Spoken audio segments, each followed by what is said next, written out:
Hey, I'm Alec from MatterHackers, and today I'm going to show you how to succeed with ABS.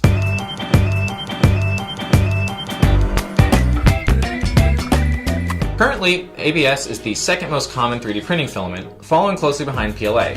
ABS is so common because of how versatile and prevalent it is in your day-to-day life. In fact, most consumer plastics are made from ABS, like Lego or other toys. They're all made from ABS. Now, if you've never printed with ABS and have only ever printed with PLA, you're going to find that it's a bit different in how it works.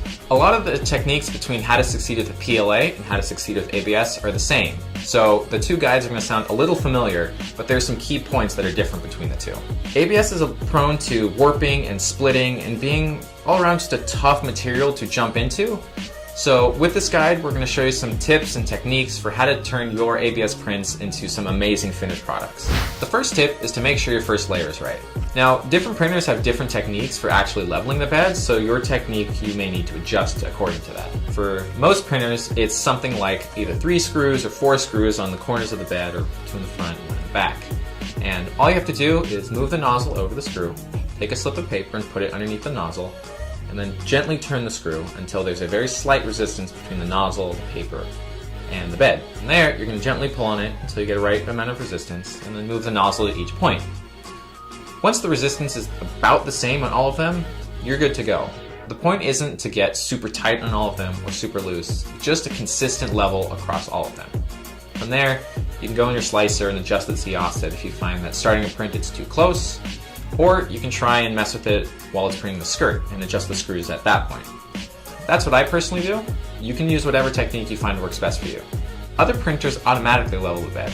So something like the Lulzbot Taz 6 or the Ultimaker 3, those have their techniques for leveling the bed, and with that, you don't have to worry about anything. Just watch it when it starts, make sure it adheres to the bed, and you're good to go. You can also software level any printer by using Matter Control. Within Matter Control, there's a leveling feature where you can pick 3 points on the bed and it'll walk you through the steps to level it. It's basically the same process as if you were turning the screws, but with this, even if your bed is at a full angle, it'll be able to adjust for that and print on that angle the entire time. So those are just some different techniques for how to level the bed, but follow the instructions that came with your printer because each printer does have its own set of rules. Now that the bed is level, you need to actually make sure that the nozzle is at the correct distance from the bed. To do that, all you need to do is watch as the skirt is laid out. Are the lines super close to each other and actually lifting each other apart? Your nozzle's too close. Are the lines far enough apart where you can see a distinction between each pass? Your nozzle's too far. And these are things that you'll gain and learn as you print, but to start off, just make sure that the lines are just a little squished into each other, but not smearing out the sides as the nozzle passes by. You can also use Matter Control to baby step your Z offset, so it will move the nozzle in small increments away from the bed or closer to the bed if you find that it wasn't tuned right when you turn the screws. In that case, all you have to do is just gently move the nozzle up or down in 0.02mm increments until you find that the bed adhesion is at the right level. Tip number 2, bed adhesion and print bed surfaces. Now, each printer has its own print bed surface, either glass or PEI on glass, aluminum, build tack. There's so many different combinations for print beds, but let's talk a little more in depth about how to actually succeed depending on the material. If you don't have a heated bed, sorry, ABS isn't for you. ABS is very prone to warping, and if the bed isn't near 110 Celsius, it's just not going to work. Your part's going to warp away, it's going to smear, and you're going to end up with a block of ABS around your nozzle. So let's avoid that. If you do have a heated bed, here's what you can do. You're going to need some sort of build plate adhesion. So whether that's hairspray on glass, or you use build tack, or you use PEI with a tiny bit of hairspray, or aluminum, whatever you have, you need something to hold the print down. We find that Aquanet Extra Hold works best on glass, but we've heard plenty of success using PEI in the bed, or build tack, or straight aluminum. The point is to just have 110 degrees Celsius on the bed, and that will really stick your part on. To increase your chances of a successful print, you can also add a brim. I like to use 15 lines around the base of the print, like this Bulbasaur planter. It's got a brim going around it, and what that does is it gives it more adhesion to the bed and further out. So if you have a tall part, if you have a wide base, either way, a brim helps to really cement your print down while you're printing, and it'll still pop off pretty easily when you're done since it's only 1 layer thick. If you're printing on glass and you don't want to spray hairspray all on the inside of your printer, and you don't trust that you can keep it controlled enough, You can also make ABS juice, which we have a video on about how to make it, or slurry, or all the different forms of ABS mixed with acetone. You can also use Kapton tape on your bed with some hairspray on top of that. What the Kapton tape does is it helps disperse the heat from your build plate so that even the edges and the corners can heat up.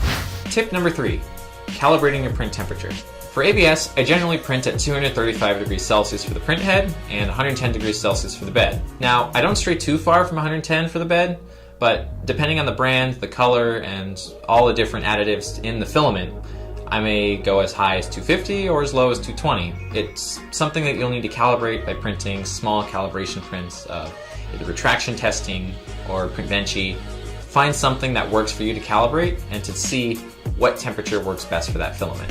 Tip number 4, how to change filament. One of the earliest mistakes I made when 3D printing was changing filament.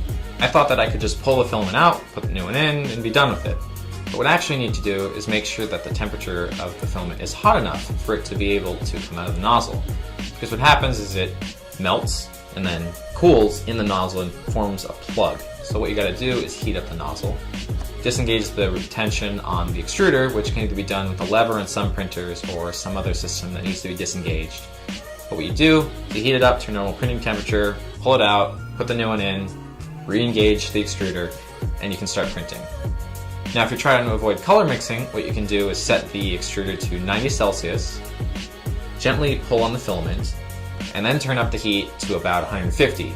And at some point, you're going to feel the filament give, and you can yank it out, pulling out all the old gunk, and have a nice clean extrusion when you put in the new filament. Tip number 5, enclosures. Now, even if you followed all the other tips, you still may be having trouble with your prints. An enclosure will help with that. This part was printed without an enclosure, but this one was printed with one. They both have the exact same settings. The only difference is I put the enclosures that we built in a previous video over the printer, and I got rid of all the splitting, I got rid of the warping. In fact, this one, I could probably crush this in my hand, but this one came out near perfect. Having an enclosure over your printer, even if it's something as simple as just a trash bag over it, or if you build an enclosure like in our other video, which we made for a Little Spot Taz 6, either of those will work. You just want to keep the heat in and drafty air out. Tip number 6, be sure to regularly clean your extruder gear. There's a small gear inside your extruder, and that gear presses up against your filament and pushes it through using the small teeth on it. Now if the tension is too tight, it really chews up that filament and then it fails to extrude. Or if it's just being regularly used, it fills up a little bit and you need to clean it out. The easiest thing to do is to use a toothbrush or a small wire brush, brush out the gears as you're turning it to make sure it's all clean. And once that's done, it's good to go for another couple months. The thing is to just make sure that when you see it's getting dirty or you see that there's filament dust all in the extruder, just clean it out as a refresher and a general maintenance thing. If you aren't able to extrude at all, your nozzle may be clogged, and in that case, we have another video on how to unclog your nozzle. So be sure to check that out, add that to your knowledge base for when it happens, because it will happen. It happens to me, it happens to the best of us. It's just part of 3D printing. And that's it. It's a lot of information to process, but altogether, you should have something to work from in order to start printing ABS and to start printing ABS successfully. I'm Alec from MatterHackers. Thanks for watching.